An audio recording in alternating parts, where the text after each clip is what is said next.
다 같이 묵상 기도 드리심으로 주일낮 일부 예배를 하나님께 드리겠습니다.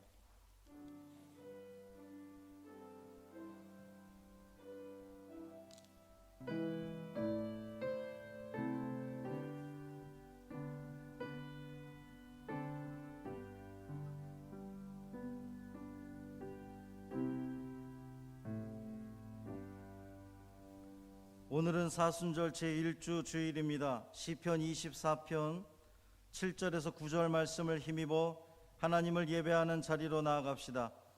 문들아 너희 머리를 들지어다. 영원한 문들아 들릴지어다. 영광의 왕이 들어가시리로다. 영광의 왕이 누구시냐? 강하고 능한 여호와시요 전쟁에 능한 여호와시로다. 문들아 너희 머리를 들지어다. 영원한 문들아 들릴지어다. 영광의 왕이 들어가시리로다.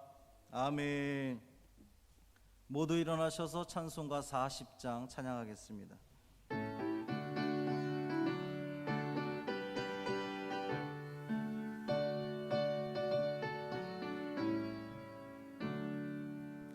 찬송으로 보답할 수 없는 큰 사랑, 주님께 영광 할렐루야. 형제 자매 모두 함께 모여 찬송해. 주님께 영광 할렐루야. 하나님의 자녀여 크게 찬송 부르며 밝고 거룩한 길로 기쁨으로 나아가 주의 보좌 앞으로 속히 들어가겠네. 주님께 영광 할렐루야. 우리 받은 주님 은혜 한량 없도다. 주님께 영광 할렐루야. 기쁜 찬송 부르면서 천국 가겠네. 주님께 영광 할렐루야. 하나님의 자녀여 크게 찬송 부르며 밝고 거룩한 길로 기쁨으로 나아가 주의 보좌 앞으로 속히 들어가겠네. 주님께 영광 할렐루야. 잠시 후에 우리 모두 주를 보겠네. 주님께 영광 할렐루야. 영광스러운 보좌 위에 거룩하신 주, 주님께 영광 할렐루야. 하나님의 자녀여 크게 찬송 부르며 밝고 거룩한 길로 기쁨으로 나아가 주의 보좌 앞으로 속히 들어가겠네. 주님께 영광 할렐루야. 만국 백성 천국에서 소리 높여서 주님께 영광 할렐루야. 영원토록 주의 공로 찬양하겠네. 주님께 영광 할렐루야. 하나님의 자녀여 크게 찬송 부르며 밝고 거룩한 길로 기쁨으로 나아가 주의 보좌 앞으로 속히 들어가겠네. 주님께 영광 할렐루야. 사도신경으로 우리의 신앙을 고백하겠습니다. 전능하사 천지를 만드신 하나님 아버지를 내가 믿사오며 그 외아들 우리 주 예수 그리스도를 믿사오니 이는 성령으로 잉태하사 동정녀 마리아에게 나시고 본디오 빌라도에게 고난을 받으사 십자가에 못 박혀 죽으시고 장사한 지 사흘 만에 죽은 자 가운데서 다시 살아나시며 하늘에 오르사 전능하신 하나님 우편에 앉아 계시다가 저리로서 산자와 죽은 자를 심판하러 오시리라. 성령을 믿사오며 거룩한 공회와 성도가 서로 교통하는 것과 죄를 사하여 주시는 것과 몸이 다시 사는 것과 영원히 사는 것을 믿사옵나이다. 아멘. 교동문 16번 시편 28편 말씀을 교독하겠습니다. 교동문 16번 시편 28편 말씀입니다. 여호와여, 내가 주께 부르짖으오니 나의 반석이여, 내게 귀를 막지 마소서.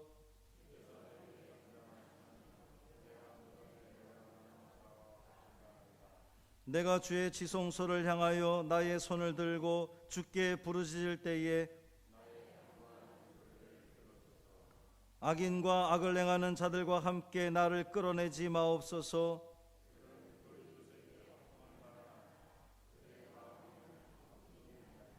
그들은 여호와께서 행하신 일과 손으로 지으신 것을 생각하지 아니하므로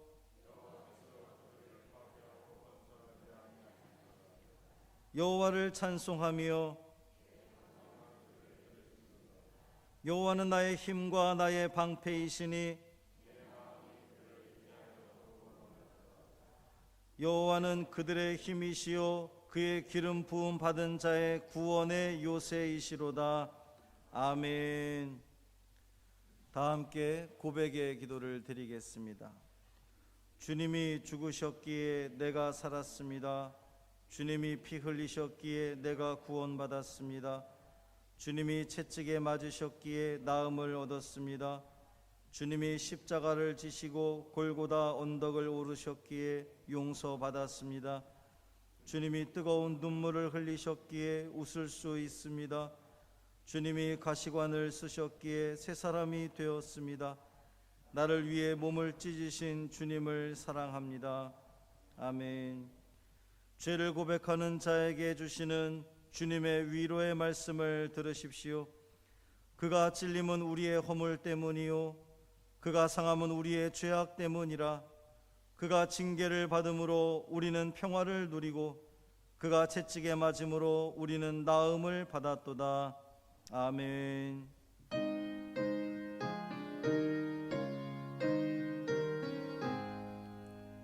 만복의 근원 하나님, 온 백성 찬송 드리고 저 천사여 찬송하세. 찬송 성부 성자 성령. 아멘. 자리 앉겠습니다. 다 같이 기도하실 때에 김형준 장로님 예배를 위해서 기도하겠습니다.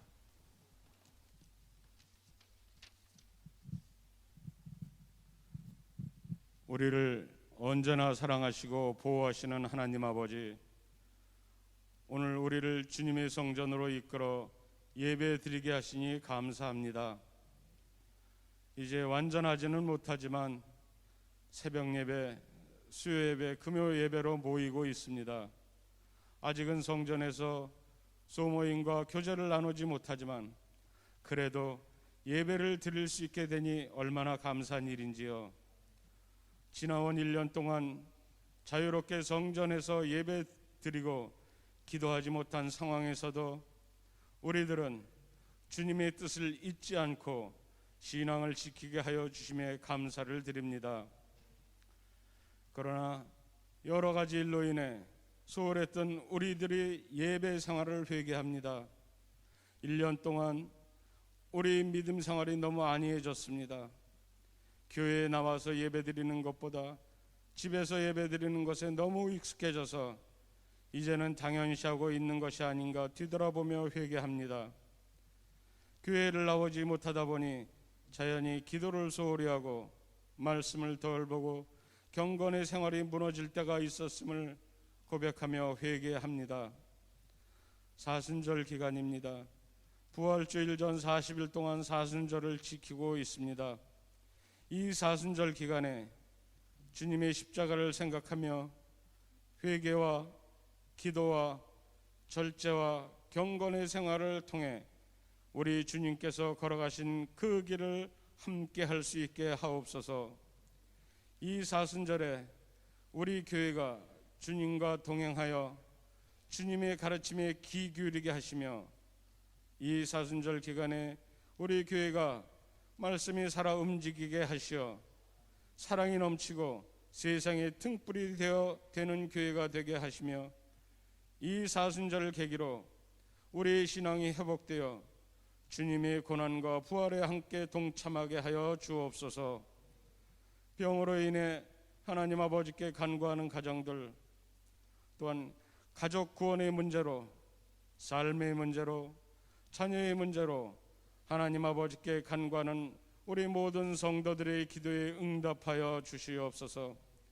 그리하여 가정이 안정되게 하시며 주님 나라를 위해 열심을 낼 수 있게 하옵소서. 겨울이 가면 봄이 오고 어둠이 지나면 환한 빛이 오듯이 어려울수록 주님께 순종하며 간구하며 희망을 품고 꿋꿋이 나가서 승리하는 우리들 되게 하옵소서. 우리 교회 청년들 교회학교 교사로, 기목기도의 찬양으로, 영상으로 중요한 역할을 감당하고 있습니다. 그들의 수고를 기억하시고 그들의 장래 희망이 주님 안에서 이루어지게 하옵소서. 내일 군에 입대하는 이준희 청년을 특별히 기억하여 주셔서 군 생활 동안 주님과 함께하게 하시고 건강하게 군 생활을 할 수 있게 하옵소서.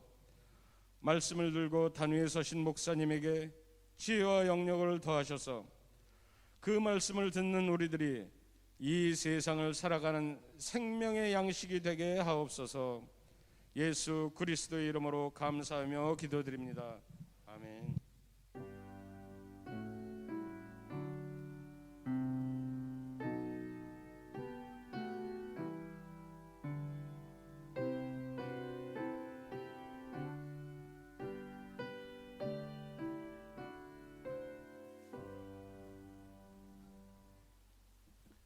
찬송가 294장 찬양하겠습니다.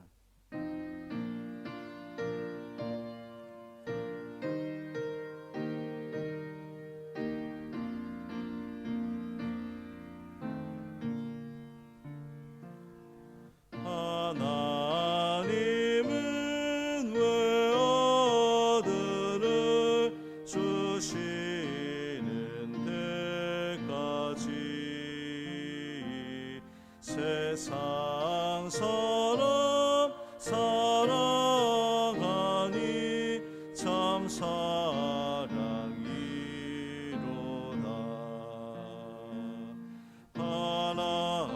하나님은 사랑이라 죄악에 빠져도 우리까지 사랑하니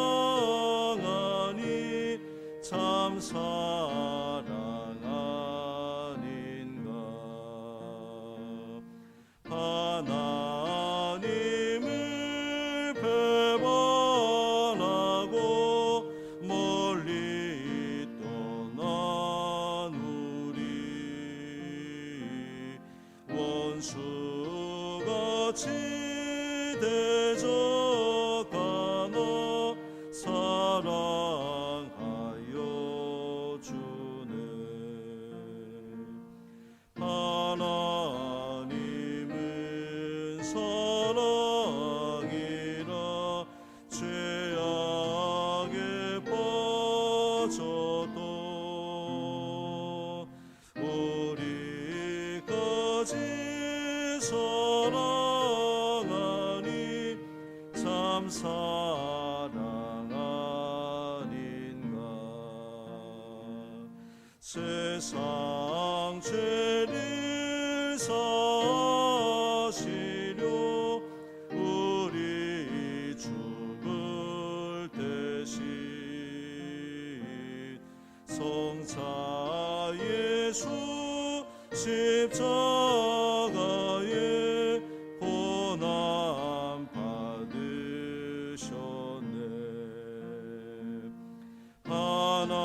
하나님은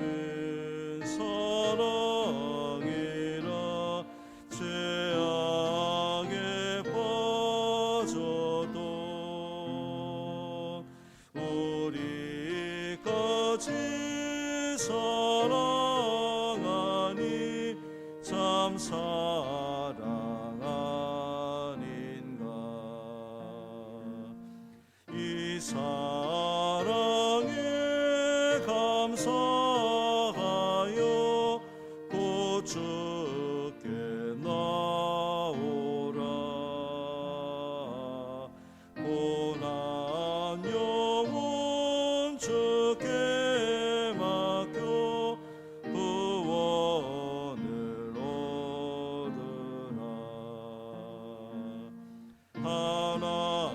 하나님은 사랑이라 죄악에 빠져도 우리까지 사랑하니 참 사랑 아닌가. 오늘 우리에게 주시는 하나님 말씀은 베드로전서 3장 18절부터 22절까지 말씀입니다. 베드로전서 3장 18절부터 22절까지 말씀.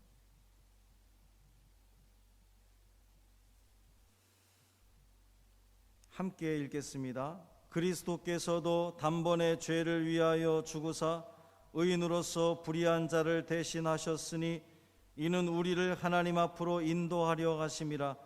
육체로는 죽임을 당하시고 영으로는 살리심을 받으셨으니 그가 또한 영으로 가서 옥에 있는 영들에게 선포하시니라. 그들은 전에 노아의 날 방주를 준비할 동안 하나님이 오래 참고 기다리실 때에 복종하지 아니하던 자들이라. 방주에서 물로 말미암아 구원을 얻은 자가 몇 명뿐이니 겨우 8명이라. 물은 예수 그리스도께서 부활하심으로 말미암아 이제 너희를 구원하는 표니 곧 세례라. 이는 육체의 더러운 것을 제하여 버림이 아니요 하나님을 향한 선한 양심의 간곤이라. 그는 하늘에 오르사 하나님 우편에 계시니 천사들과 권세들과 능력들이 그에게 복종하느니라. 아멘. 이 말씀 하나님 말씀입니다. 윤순남 권사님 나오셔서 하나님께 찬양으로 영광 돌리겠습니다.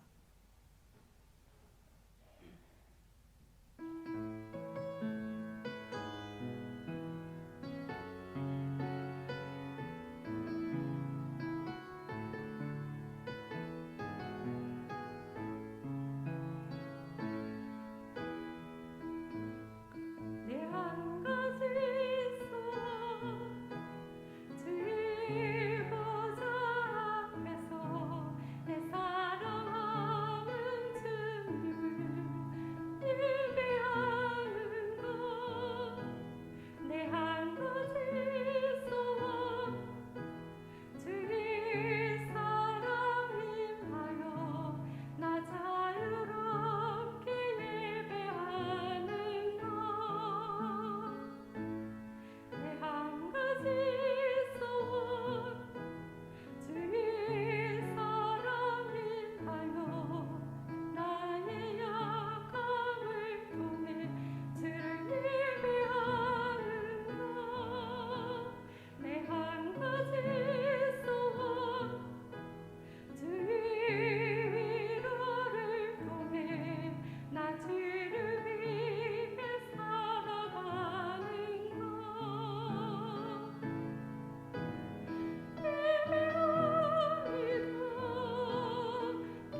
사랑인하여 나 자유롭게 예배하는가.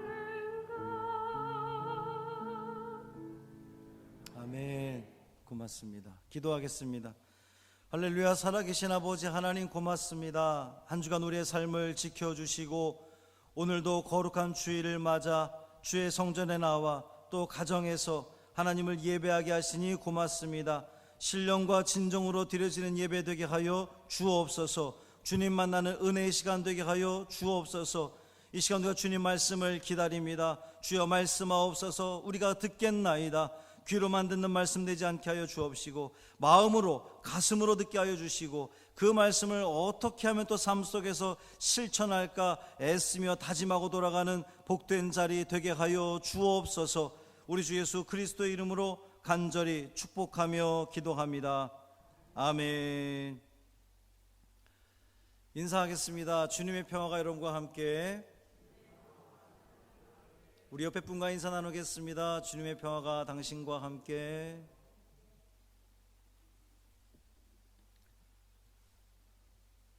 오늘도 주님의 은혜를 사모하여 주님 앞에 모인 여러분 모두에게 하나님의 크신 은총과 평강이 충만하시기를 주님의 이름으로 축원합니다. 사순절 제1주 주일입니다. 지난 수요일부터 사순절이 시작되었습니다. 사순절 하면 떠오르는 단어 혹은 이미지가 어떤 게 있을까요? 사순절, 고난, 순환, 경건, 십자가, 죽음, 회개, 절제, 금식, 이런 다양한 그 이미지들이 있습니다. 그 중에서 사순절 그러면 어쨌든 우리가 가장 먼저 떠오르는 단어가 고난일 것입니다. 예수님의 고난에 동참하자고 경건하게 사순절을 보내자고 매년 교회에서는 여러분께 안내를 하고 있습니다. 성경에서 사랑장 그러면 어디예요? 고린도전서 13장. 믿음장 그러면 어디입니까? 히브리서 11장. 제가 신학교 때 분명 수업 시간에 배운 적은 없는데 시험 문제로 나온 게 있었어요. 다들 배운 적이 없어서 당황하고 틀린 학생들이 굉장히 많았는데 부활장은 어디입니까? 그게 문제였습니다. 부활장. 고린도전서 15장을 부활장이다 이렇게 읽었습니다. 그러면 고난장은 어디일까요? 고난장. 베드로전서 4장이 고난장입니다. 우리에게 닥치는 그 모든 고난과 환난을 주님께서 주신 것으로 받아들이고 그것을 인내하고 이겨내려고 믿음을 끝까지 지켜내면 영광이 있을 것이다 라고 하는 말씀이 바로 이 고난장의 말씀입니다. 베드로전서 전체가 고난받는 이들을 위해서 쓰여진 편지입니다. 먼저 짚고 넘어가야 될 것이 있어요. 신약 성경의 절반가량을 누가 썼습니까? 사도 바울이 썼습니다. 전체 27권 중에 13권이 사도 바울의 저작이니까 가장 많은 성경을 쓴 사람은 사도 바울입니다. 바울은 많이 배운 사람입니다. 학식이 아주 대단한 사람이었죠. 로마 시민권을 가지고 있었고 또 각 나라 말에 능통한 사람이었습니다. 최고의 교육기관에서 배움을 가진 엘리트 중에 엘리트였다 이렇게 말할 수가 있습니다. 그러니까 그런 사도 바울이 27권 중에 13권을 저작하는 것은 전혀 이상할 것이 없습니다. 분량적으로 가장 많은 신약 성경 저작을 남긴 사람은 누가복음과 사도행전을 기록한 누가가 될 것입니다. 누가는 의사였어요. 그러니까 그 역시도 아주 이 학식이 대단한 사람, 배움의 깊이가 대단한 사람이었습니다. 그러니까 이 누가복음과 사도행전에 보면 그 깊이가 고스란히 녹아져 있는 것을 알 수가 있습니다. 그런데 여러분, 예수님의 제자, 그러면 가장 먼저 떠오르는 인물이 누굽니까?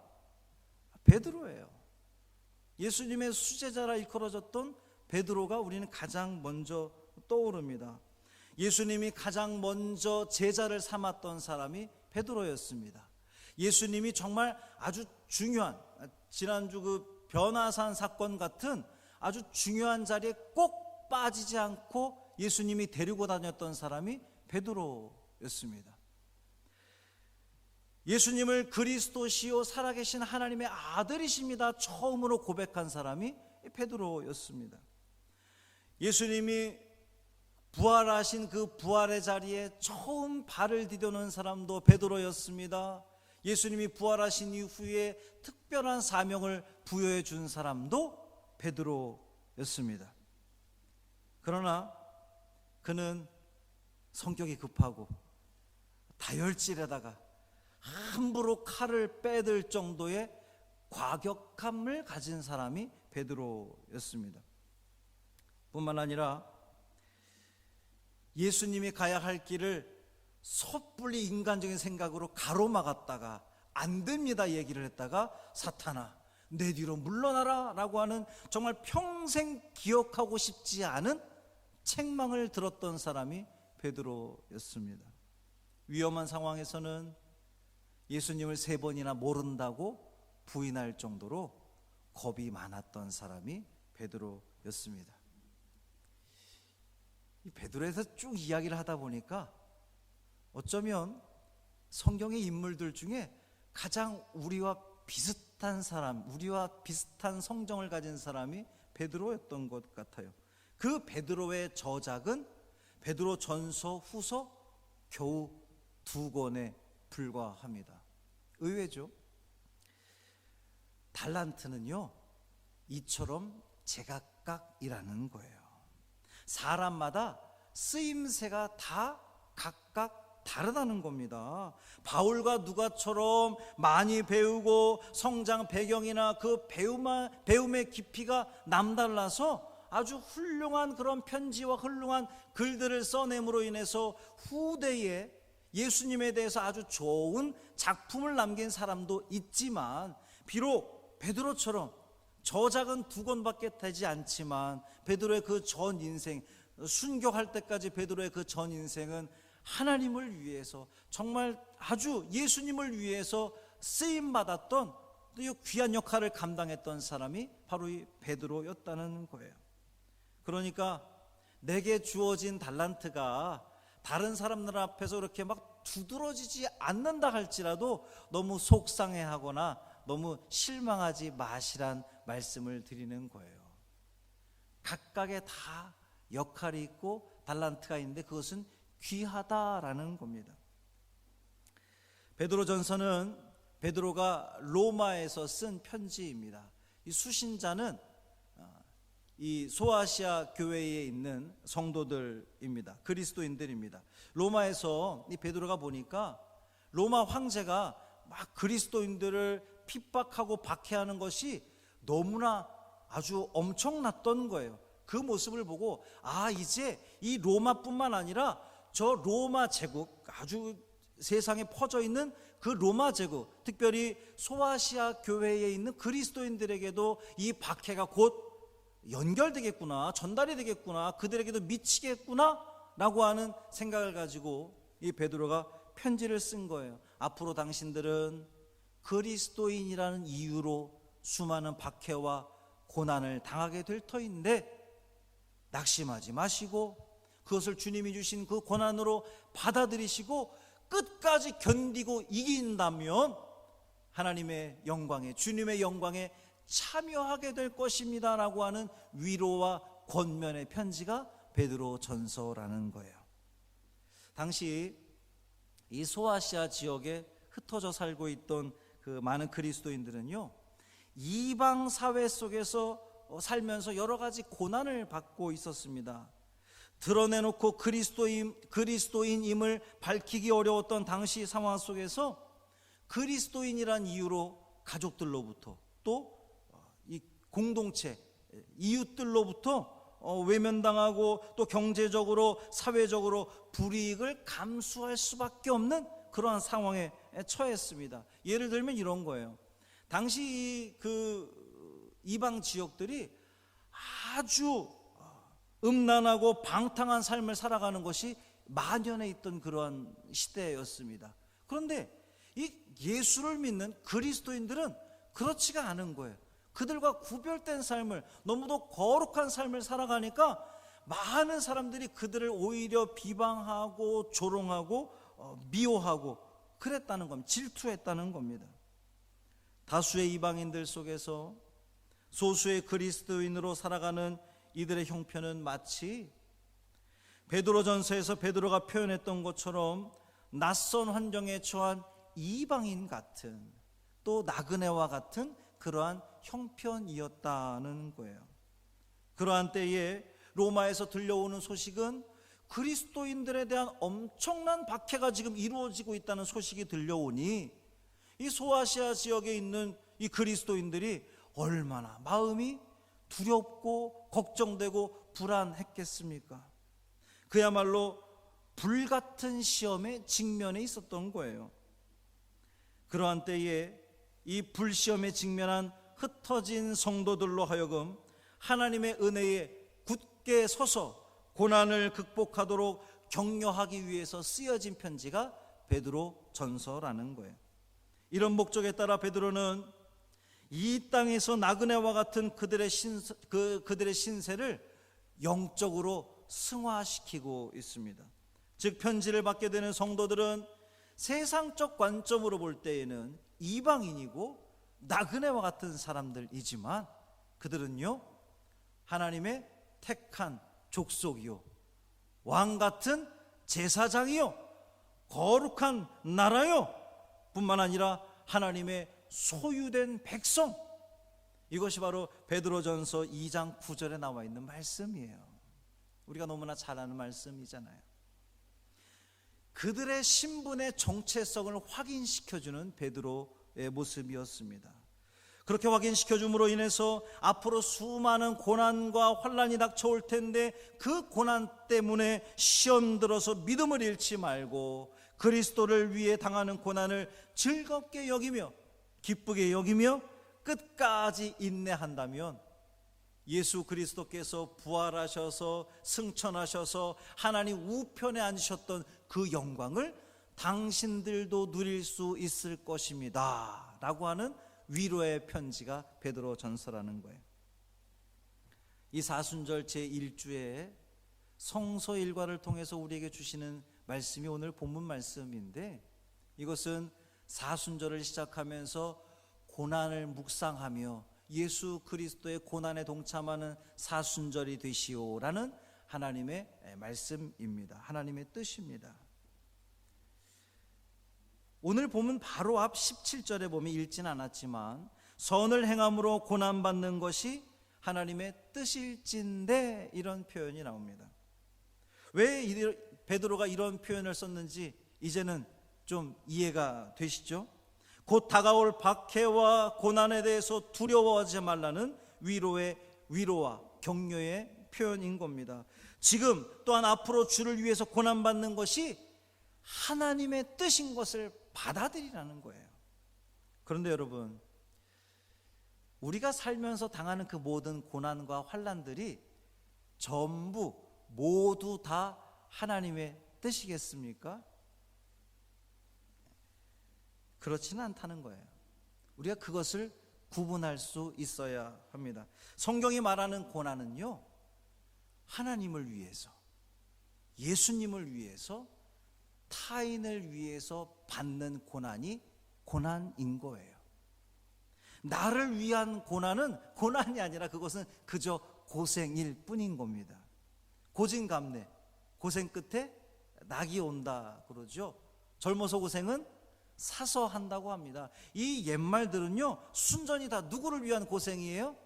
나를 위한 고생이에요. 하나님을 위한, 예수님을 위한, 타인을 위한 고생, 고난이 아니란 말이에요. 그러나 주님을 위한 고난, 주님의 영광을 드러내기 위해 당하는 고난, 그리스도인이기 때문에 당하는 고난과 불이익 등 그런 고난은 우리에게 유익을 가져다 주는 것이 분명합니다. 왜냐하면 그것은 하나님의 뜻이기 때문이에요. 고난이 유익이 됩니까? 고난이 유익이 되느냐라고 하는 질문에 대다수의 사람들은 그렇지 않다고 대답을 할 거예요. 왜냐하면 고난받는 것이 너무나 힘들고 어렵기 때문에, 고통스럽기 때문에 고난이 유익이라고 쉽게 말할 수 없을 겁니다. 그러나 저는 이곳에 모인 여러분들은 모두 다 그러하다고 생각을 하는데, 내가 그 받은 고난으로 인해서, 내게 닥쳐진 그 환난으로 인해서 주님과 더욱더 가까워졌다면 그것이 유익이라고 고백할 수 있습니다. 그것을 체험해 본 사람들은 고난이 유익입니다라고 당연히 말할 수가 있어요. 건강에 어려움이 왔습니까? 사람들은 다들 걱정하고 우려하는데 나는 기뻐요. 왜 그렇습니까? 이 건강의 어려움 때문에 더욱더 주님을 찾고 부르짖게 됨으로써 주님과 가까워졌으니까 내게 고난은 분명히 유익입니다. 오늘 본문에서 사도 베드로 사도는 그리스도의 고난에 대해 설명을 하는데, 그리스도께서 단번에 죄를 위하여 죽으사 의인으로서 불의한 자를 대신하셨으니 그랬습니다. 예수 그리스도께서 단번에, 주님의 고난과 죽음은 두 번이 필요 없다는 거예요. 한 번만 있으면 된다는 겁니다. 왜 그렇습니까? 완전하기 때문에. 두 번, 세 번 필요한 것은 완전하지 않기 때문에 두 번, 세 번 필요한 거예요. 그러나 주님의 고난과 죽음은 한 번만 필요합니다. 왜 그렇습니까? 완전하기 때문에 그러는 거예요.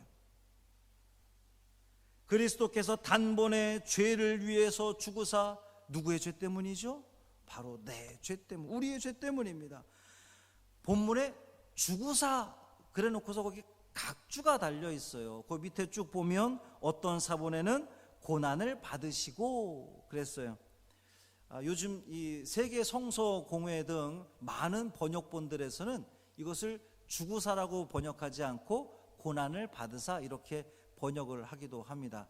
뭐 어떤 것이 더 정확하느냐 이런 논쟁은 사실 필요가 없습니다. 고난이든 죽음이든 저는 큰 차이가 없다고 봐요. 중요한 것은 그리스도께서 우리 죄를 위해서 단번에 고난받으시고 죽으셨다는 거예요.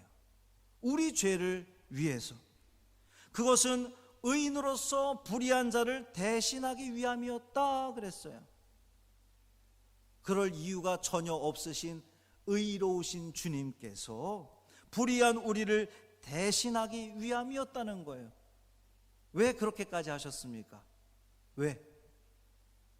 우리를 하나님 앞으로 인도하기 위해서, 우리를 하나님 앞으로 인도하기 위해서 이 의인이신 예수 그리스도께서 죄인인 우리들의 죄를 단번에 우리들의 죄를 위해서 죽으셨다는 거예요. 우리를 하나님 앞으로 인도하시려고 죄 없으신 의인이신 예수 그리스도께서 우리 그 죄인들을 대신하셨는데, 그것은 바로 어린 양, 희생양, 대속 제물이 되셨다는 거예요. 여러분, 하나님은 어떤 분이십니까? 하나님은 완전하신 분이십니다. 거룩하신 분이십니다. 흠이 없으신 분이십니다. 그런데 흠이 있는 이 죄 많은 죄인들은 하나님 앞에 나아갈 수가 없어요. 죄인이기 때문에. 그런데 의인이신 예수 그리스도께서 우리를 위해서 죽으심으로 말미암아 우리는 이제 더 이상 죄인이 아니라 의인이 된 겁니다. 우리가 이젠 하나님 앞에 더 이상 갈 수 없는 존재가 아니라 하나님 앞에 온전히 설 수 있는 존재가 되었다는 거예요. 누구 때문에? 예수 그리스도로 인하여서. 예수 그리스도의 그 대속의 은혜로 인하여서 우리는 하나님 앞에 온전히 설 수 있게 되었다는 겁니다. 그분의 죽음과 그분의 고난으로 인해서 우리는 하나님을 온전히 다시 만날 수 있게 되었다는 거예요. 그러면서 베드로는 예수께서 영으로 가서 옥에 있는 영들에게 선포했다 그랬어요. 이 기독교 역사상 가장 해석하기가 어려운 구절이 이 구절입니다. 아주 해석이 분분해요. 그 해석을 제가 여러분께 이것이 맞나 저것이 옳으냐 선택해 보세요. 말할 이유가 전혀 없습니다. 정말 궁금하신 분들은 인터넷에 검색해 보시면 나올 거예요. 여기에 옥은요, 지옥을 의미하지 않습니다. 악한 영들이 갇혀 있는 곳을 의미해요. 옥에 있는 영들이 누구냐? 20절 말씀을 보니까 노아의 홍수 때 복종하지 않던 자들이 바로 그 옥에 있는 영들이라는 거예요. 노아의 홍수 때 복종했던 사람들은 누구죠? 노아의 식구, 오늘 본문에서 8명 이렇게 언급되어 있습니다. 나머지 모든 인류가, 나머지 모든 인간들 전부 다 거절했다는 거예요. 하나님의 구원을 거절했습니다. 순종하지 않았어요. 복종하지 않았습니다. 그러니까 옥에 있는 영들은 물로 심판당한 모든 인간들을 의미하는 거예요.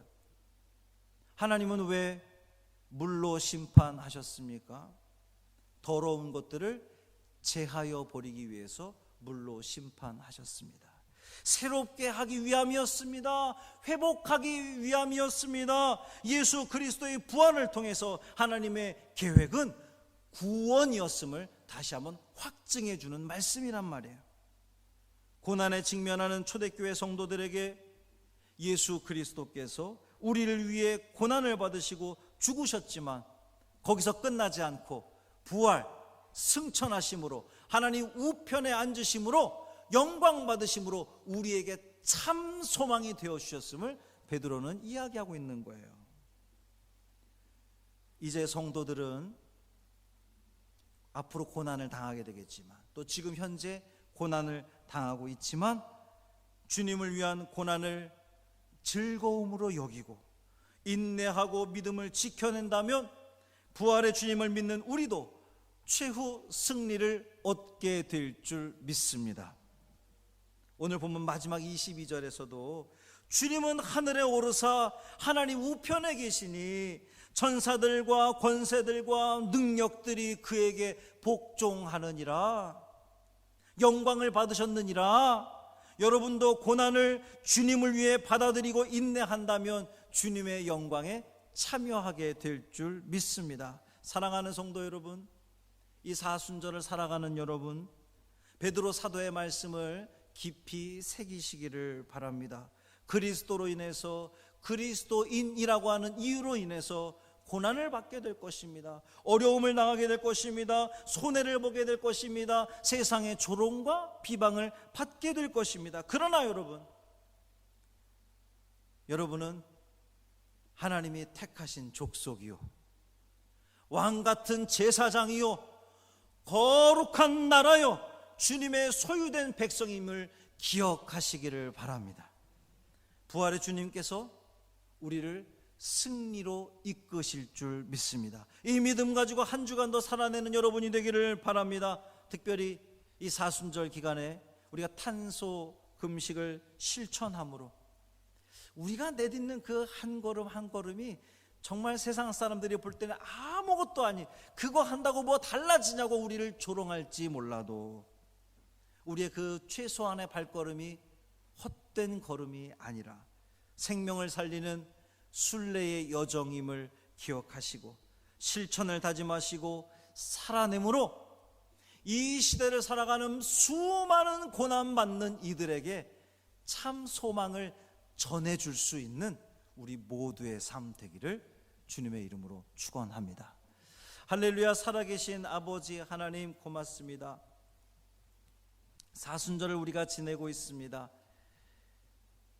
우리를 위해서 고난당하시고 죽임당하신 예수님의 그 사랑과 은혜를 우리가 묵상합니다. 우리를 위해서 기꺼이 고난을 당하셨던 주님, 우리를 하나님 앞으로 인도하기 위해서 그 고난의 길을 스스로 걸어가신 주님, 그리고 주님께서는 그것을 어여삐 보아주셔서 부활시켜 주시고 승천케 하시고 하나님 우편에 앉으심으로 영광받게 해주심으로 말미암아 오늘을 살아가는 우리에게도 또 2000년 전 그 성도들에게도 소망을 주신 아버지 하나님 감사합니다.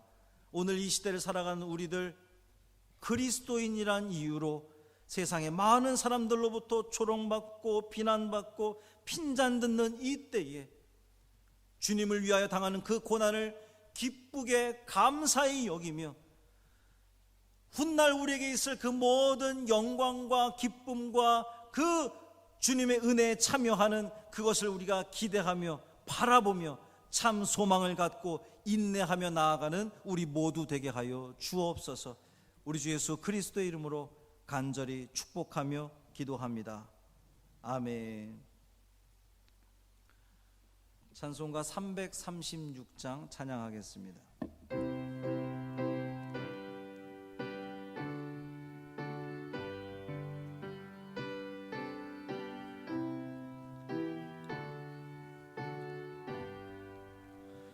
혼란과 핍박 중에도 성도는 신앙 지켰네.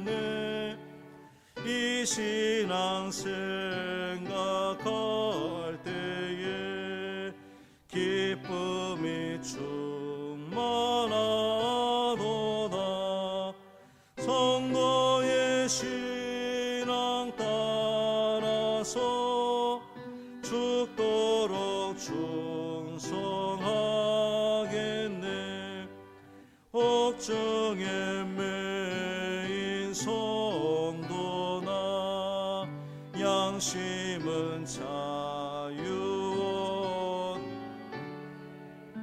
우리도 고난 받으며 죽어도 영광 되도다. 성도의 신앙 따라서 죽도록 충성하겠네. 성도의 신앙 본받아 원수도 사랑하게.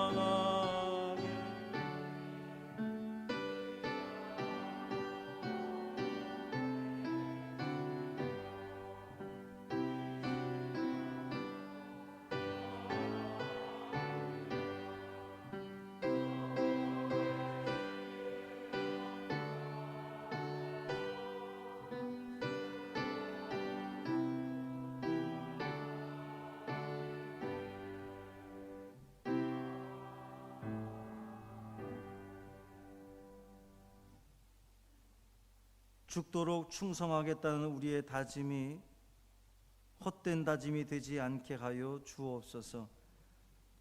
매일 우리의 삶은 여전히 힘들고 어렵지만 그래도 지금까지 버티고 견디는 것은 하나님의 은혜인 것을 고백하며 주님께 구별하여 드리는 이 예물을 기쁘게 받아 주옵소서. 예물 드린 손길마다 주님 복 주셔서 함께하여 주심으로 말미암아 주님이 끝까지 지켜주시는 은혜를 누리게 하여 주시고 깨닫게 하여 주옵시고 매일의 삶이 기쁨과 감사가 넘치는 평강의 삶 살게 하여 주옵소서. 예물이 쓰이는 곳마다 함께하여 주옵시고 단 한 푼이라도 허투루 쓰이지 않게 하시며 오직 하나님의 나라와 하나님의 영광을 위해 쓰임받는 귀한 예물 되게 하여 주옵소서. 군에 가 있는 또 해외 가 있는 또 군 입대를 앞두고 있는 우리 모든 형제들 자매들 주님 붙들어 주옵시고 그들이 있는 곳에서 하나님을 온전히 예배하며 주님의 제자된 삶을 온전히 살아내는 믿음의 성도들 되게 하여 주옵소서. 우리 주 예수 그리스도의 이름으로 간절히 축복하며 기도합니다. 아멘. 교회 소식을 말씀드리겠습니다. 사순절 기간입니다. 경건과 회개의 시간이 되기를 바라고 새벽 수요 금요 기도회가 성전에서 있습니다. 기억하시고 철저하게 방역 잘 하고 있으니 많이들 참석하셔서 은혜 받으시기를 바랍니다. 사순절 탄속 음식을 지금 우리가 시행하고 있는데요. 신앙생활을 오래 하지 않으신 분들은 왜 40일이지? 40일이 더 되는데? 라고 생각을 하실 텐데, 사순절은 주일을 빼고 40일입니다. 매주 있는 각각의 주일들은 작은 부활절로 여겨서 그날은 이렇게 뭔가 자제하고 절제하고 침울하게 지내는 것이 아니라 작은 부활절로서 기쁘고 감사함으로 지내야 된다라고 그래서 이 사순절 기간 동안 주일은 빼고 평일만 계수가 되기 때문에 사순절입니다. 이 사순절 탄속 음식 만만치 않지만 우리가 열심히 잘 실천해 나간다면 또 하나님의 나라를, 하나님의 이 아름다운 세상을 회복하는 데에 분명 도움이 될 것이라 확신합니다. 우리 성도들 가운데에 육신의 어려움을 가진 우리 성도들이 많이 계십니다. 김미애 권사님도 다리에 깁스를 하셔서 지금 몇 주째 못 오고 계시고, 도송자 권사님도 또 손목에 또 깁스를 하셨다고 그래요. 위에서 기도해 주시기를 부탁을 드립니다. 모두 일어나셔서 파송 찬양 부르시고 축도로 예배를 마치겠습니다.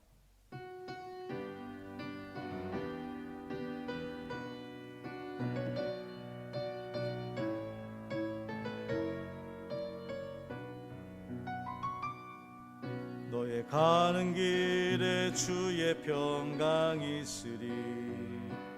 평강의 왕 함께 가시니 너의 걸음 걸음 주 인도하시리. 주의 강한 손 널 이끄시리. 너의 가는 길에 주의 축복 있으리. 영광의 주 함께 가시니 내가 밟는 모든 땅 주님 다스리리. 너는 주의 길 예비케 되리.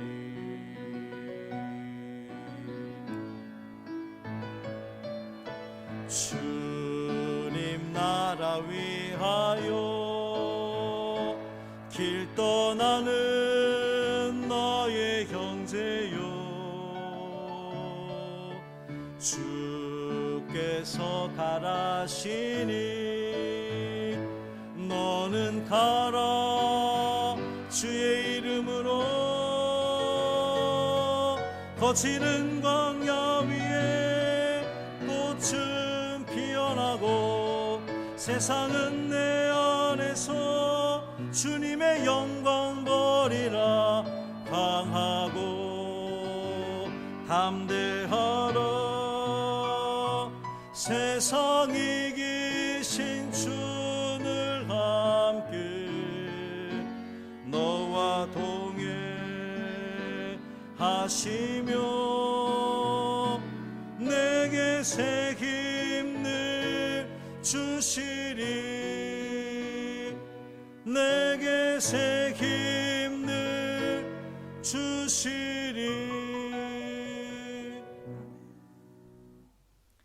이제는 우리 주 예수 그리스도의 은혜와 하나님 아버지의 그 크신 사랑하심과 언제나 우리와 함께 하시는 성령님의 놀라운 사랑과 은총과 교통하심이 이 고난받는 이들을 위하여 예수 그리스도께서 고난받으시고 그 고난을 묵상하며 그 고난에 동참하며 그 고난을 기쁘게 여기며 감사함으로 승리의 깃발 꽂기를 원하고 다짐하고 돌아가는 사랑하는 모든 성도들 머리 위에, 저들의 가정과 일터 위에 이제로부터 영원토록 함께 가시기를 간절히 축원하옵나이다. 아멘.